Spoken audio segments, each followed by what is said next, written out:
Good morning बच्चों। मैं नंद किशोर, सिद्धार्थ सिंह सदन सीनियर सेकेंडरी स्कूल सुजित रोड में आपका स्वागत है। कक्षा 8 हिंदी, विषय हिंदी व्याकरण, चैप्टर 3 संधि का पार्ट फर्स्ट हम पढ़ने जा रहे हैं। तो संधि का मतलब बच्चों होता है मिलना या मेल। तो इसकी सबसे पहले हम परिभाषा देख लेते हैं दो वर्णों। देखिए बच्चों, संधि हमेशा वर्णों से मिलकर वर्ण यानी कि अक्षर, वर्णों के परस्पर इन आपस में मेल से जो परिवर्तन अथवा विकार यानी कि परिवर्तन होता है उसे हम संधि कहते हैं। क्या कहते हैं? संधि कहते हैं। संधि का मतलब होता है मिलना, जुड़ना, ठीक है ना। वर्ण मिलते हैं इसमें। क्या मिलते हैं? वर्ण। संधि का शाब्दिक अर्थ है मेल अथवा जोड़ना। जैसे संधि देखो, वर्ण होता है अ प्लस अ बराबर क्या हो गया? आ। क्या हो गया? आ। ठीक है ना। तो इसी को मेल कहते हैं, जोड़ना कहते हैं, मिलना कहते हैं, जिसमें दो जो ही वर्ण मिले। अब जैसे ये दो वर्ण मिले अ प्लस अ, दो वर्ण परस्पर क्या मिले? मिलने पर क्या हुआ? परिवर्तन हुआ। परिवर्तन होते ही ये दोनों ह्रस्व है यानी कि छोटे वर्ण है, और जो ही मिले परिवर्तन हुआ या विकार उत्पन्न हुआ तो बन गया आ। क्या बन गया? आ। ठीक है ना। संधि विच्छेद का मतलब ही होता है अलग होना। विच्छेद का मतलब होता है अलग अलग। किसी संधि युक्त शब्द को अलग अलग करना क्या कहलाता है? संधि विच्छेद कहलाता है। संधि विच्छेद कहलाता है। जैसे देखिए पुस्तकालय, देखो आप देखो, ये पुस्तकालय जो शब्द है वो मिला हुआ है, ये संधि शब्द है। और ज्यों ही हम इसका विच्छेद करते हैं तो ये पुस्तक प्लस आलय, आलय मतलब घर, आलय मतलब घर, यानी कि जहाँ पुस्तकें एक ही जगह रहती हैं, पुस्तकों का घर, जिसे पुस्तकालय कहते हैं, लाइब्रेरी कहते हैं, है ना। उसी प्रकार देखिए महोत्सव, महा प्लस उत्सव। अब देखो ये प्रथम पद है, ये द्वितीय पद है। प्रथम पद क में अ है और द्वितीय पद के प्रथम वर्ण में आ है। अ प्लस आ बराबर आ। उसी प्रकार महा प्लस उत्सव, हा में आ प्लस उ, आ प्लस उ बराबर ओ हो जाता है। उसी प्रकार देखिए संधि के कितने भेद होते हैं? 3। संधि के 3 भेद हैं। कौन कौन से भेद हैं? स्वर संधि नंबर 1, नंबर 2 में व्यंजन संधि, नंबर 3 में है विसर्ग संधि। संधि के कितने भेद हो गए? स्वर संधि 1, नंबर 2 में व्यंजन संधि, नंबर 3 में विसर्ग संधि। 3 भेद हो गए। अब देखिए स्वर संधि। स्वर संधि में देखिए दो स्वरों के परस्पर मेल से, दो स्वरों के परस्पर मेल से जो विकार अथवा परिवर्तन होता है उसे स्वर संधि कहते हैं। दो स्वर हो गए, नाम ही क्या? स्वर। अब स्वर अ आ इ ई उ ऊ ए आई ओ औ, है ना, ये स्वर हो गए। दो स्वरों के परस्पर मेल से जो विकार अथवा परिवर्तन होता है उसे स्वर संधि कहते हैं। अब जैसे पर प्लस उपकार, जो र है, र में क्या है? अब जब र में से अ बाहर निकालेंगे तो र आधा हो जाएगा और ये अ, ठीक है। अ प्लस उ बराबर ओ, ठीक है ना। क्या हो गया, परोपकार। अ प्लस उ बराबर ओ, परोपकार। उसी प्रकार हरि प्लस ईस, र में ई प्लस ई, हरीश, ई प्लस ई बराबर ई। भानुदय, न में ऊ है तो न कैसा हो जाएगा, आधा, और ये ऊ प्लस ऊ बराबर उ। भानुदय, उ प्लस उ बराबर उ।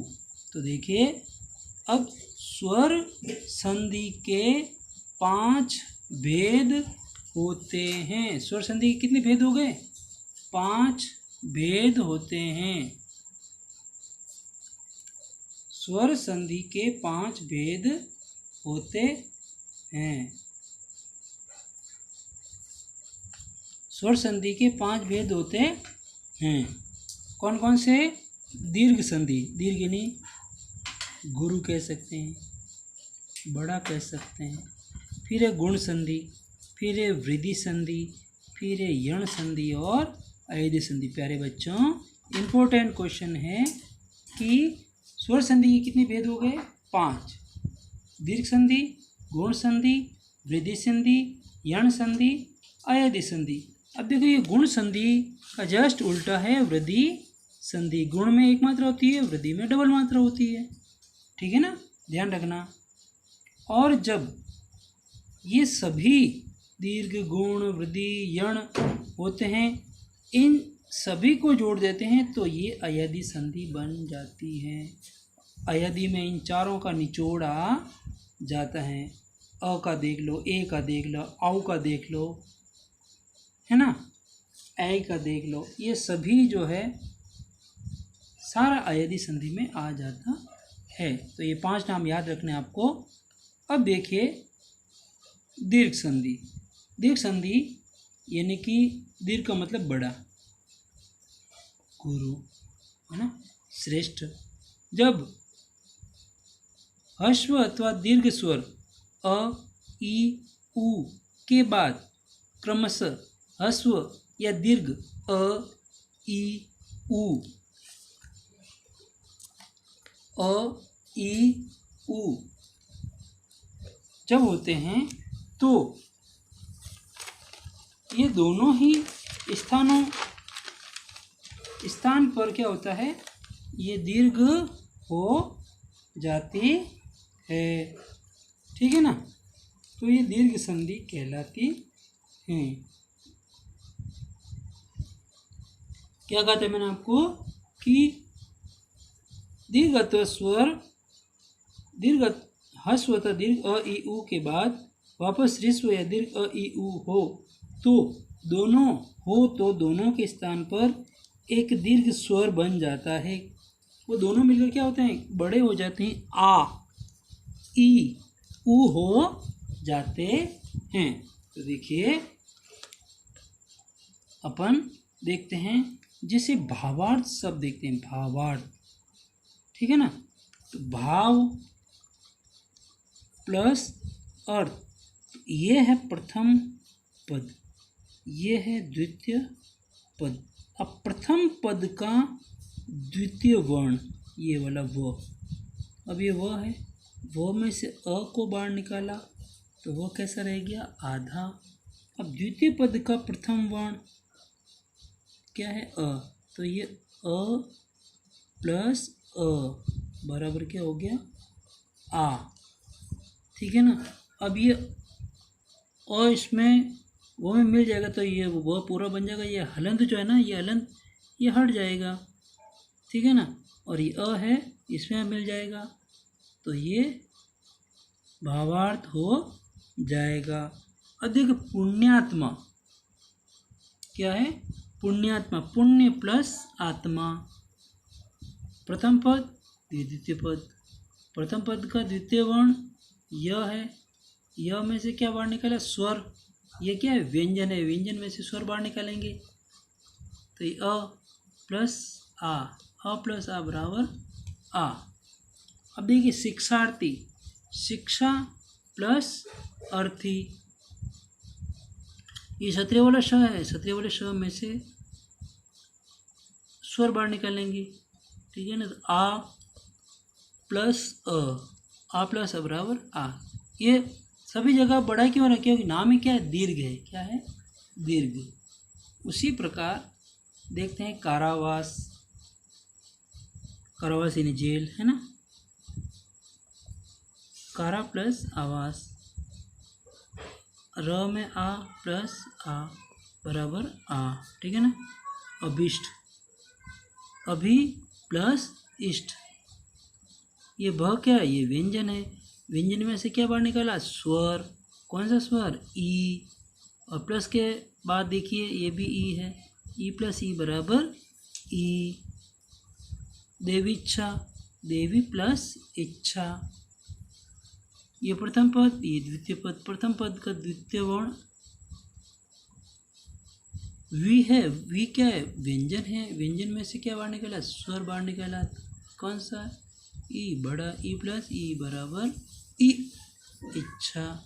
रजनीश, रजनी का ईश यानी कि चंद्रमा, है ना। रजनी मतलब रात, ईश मतलब ईश्वर। रजनी प्लस ईश, प्रथम पद द्वितीय पद। न क्या है? व्यंजन है। न में से क्या बाहर निकला? स्वर। स्वर कौन सा है? ई। न कैसा रह जाएगा? आधा। आधे के लिए अपन क्या करते हैं? हलंत लगाते हैं। फिर द्वितीय पद का प्रथम वर्ण ई, ई प्लस ई बराबर ई, ठीक है ना। गुरुपदेश, गुरु प्लस उपदेश। प्रथम पद का द्वितीय वर्ण क्या है? रु। र क्या है? व्यंजन है। इसमें से कौन सा स्वर बाहर निकाला? ऊ बाहर निकाला, ठीक है ना। तो ऊ प्लस ऊ बराबर ऊ हो जाएगा, ठीक है ना। गुरु उपदेश। अब देखिए वधु उत्सव, वधु प्लस उत्सव, वधु प्लस उत्सव। ध क्या है? व्यंजन है। व्यंजन में क्या बाहर निकाला? स्वर बाहर निकाला। कौन सा स्वर? बड़ा स्वर, ठीक है ना।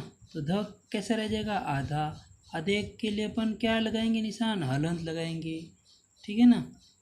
और द्वितीय पद का प्रथम वर्ण ऊ है, तो ऊ प्लस ऊ बराबर ऊ, ठीक है ना। इस प्रकार रजनीश में देखा रजनी प्लस ईश, गुरुपदेश गुरु प्लस उपदेश, वधु उत्सव वधु प्लस उत्सव, ऊ प्लस ऊ, ठीक है ना। पता चल गया होगा आपको। न क्या है? व्यंजन है। इसमें से क्या बाहर निकला? स्वर। कौन सा स्वर? बड़ा, ठीक है ना। तो न कैसे रह गया? आधे। आधे के लिए अपन कौन सा निशान लगेंगे? हलंत का, ठीक है ना। तो ई प्लस ई, जब ये वापस ई प्लस ई इसमें मिल जाएगा न में, तो वापस ये पूरी तरह बन जाएगा, पूर्ण शब्द बन जाएगा। उसी प्रकार ग्रुप देश में रह क्या है? व्यंजन है। व्यंजन में से कौन सा बाहर निकाला? स्वर ऊ।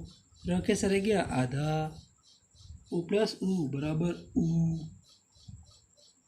उसी प्रकार वधुत्सव में देखिए प्रथम पद में ध क्या है? व्यंजन है। व्यंजन में से क्या बाहर निकाला? स्वर। स्वर कैसा है? बड़ा। फिर द्वितीय पद का प्रथम वर्ण क्या है? ऊ। ऊ प्लस ऊ बराबर ऊ, ठीक है ना। इस प्रकार ये शब्द बनते हैं। उसी प्रकार देखिए गुण संधि। गुण संधि में देखिए यदि अ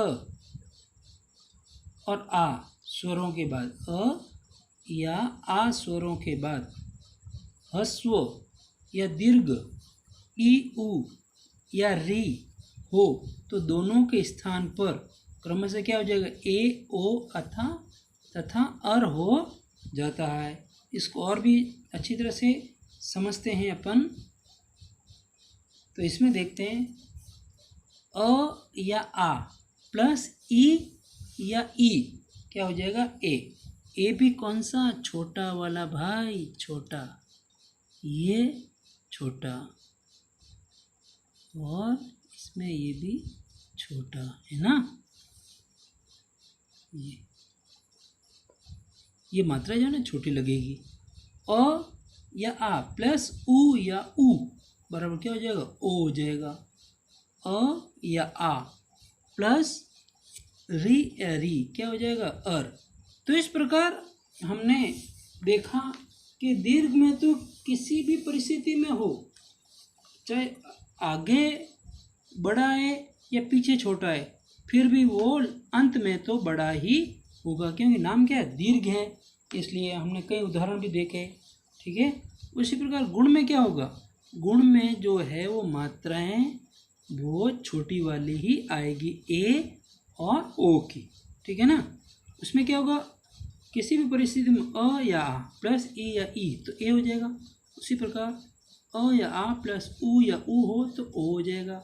उसी प्रकार अर में अ या आ प्लस री या री है तो वो अर हो जाता है। ठीक है ना, इस प्रकार आपको वीडियो अच्छी तरह से सुनना है। तो संधि दो वर्णों के परस्पर मेल से परिवर्तन अथवा विकार उत्पन्न होता है उसे संधि कहते हैं, और संधि विच्छेद जो अलग अलग करने को कहते हैं। और संधि के तीन भेद होते हैं, स्वर, व्यंजन और विसर्ग। स्वर संधि है जो दो स्वरों के परस्पर मेल से बनती हैं और विकार उत्पन्न होता है। उसी प्रकार स्वर संधि 5 भेद हो गए, दीर्घ संधि, गुण संधि, वृद्धि संधि, यण संधि और अयदि संधि। दीर्घ संधि हमने अभी देखे थे उदाहरण, और गुण संधि में अपन देखे थे। प्यारे बच्चों, आपको वीडियो अच्छी तरह से सुनना है, समझना है, और प्रश्न जब आए तो उसके आंसर अच्छी तरह से वीडियो को सुनकर देने हैं। Thank you.